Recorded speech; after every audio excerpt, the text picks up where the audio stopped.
Olá pessoal, estamos começando mais um Morning Call da Empire Capital. Hoje é dia 15 de março de 2024 e estamos aqui para você começar o seu dia muito bem informado. Vamos começar falando um pouco sobre os dados que saíram ontem. Ontem a gente teve aqui no Brasil divulgação de vendas no varejo para o mês de janeiro e o dado surpreendeu positivamente. Ele veio com alta de 2,5% na comparação mensal, bem acima do que o mercado estava esperando, que era uma alta de 0,2%. Isso mostra que a atividade econômica aqui no Brasil continua resiliente. Nesse momento, a gente não espera que esse dado de atividade mude a decisão do Banco Central na semana que vem de continuar a redução de taxa de juros, mas isso pode influenciar a taxa terminal à frente.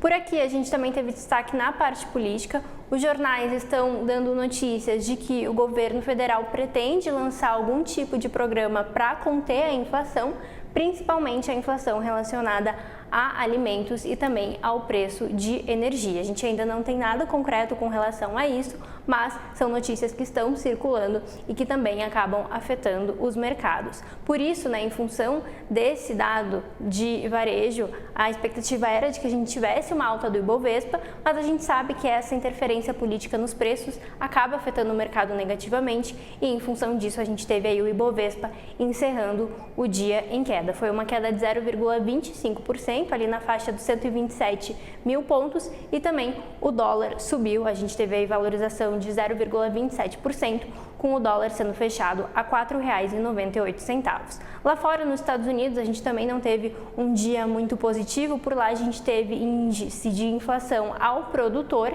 e por lá o índice avançou 0,6% em fevereiro, também surpreendendo os mercados que esperavam uma alta de 0,3%. Além de ter vindo acima das expectativas de mercado, esse índice também acelerou em relação ao mês anterior, então também demonstra cautela com relação a dado de inflação.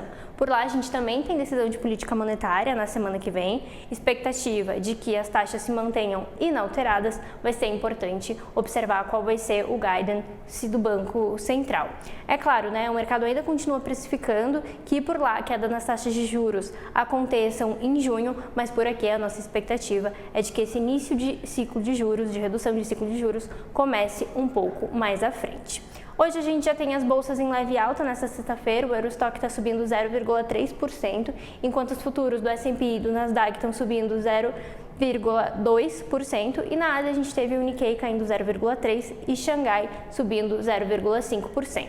A gente já teve notícias ao longo dessa madrugada. A principal notícia veio do Japão. Por lá, o principal sindicato de trabalhadores optou aí por reajustes salariais, então vai ter um reajuste médio de 5,28%, acima do esperado pelo mercado, e também o maior reajuste em 30 anos. Por lá, a gente sabe as taxas de juros do Banco Central continuam negativas, já estão negativas há um bom tempo, e com isso agora a expectativa é de que então as taxas voltem a subir. Isso já vinha circulando pelo mercado e é reforçado então por esse anúncio do principal sindicato de reajuste salarial.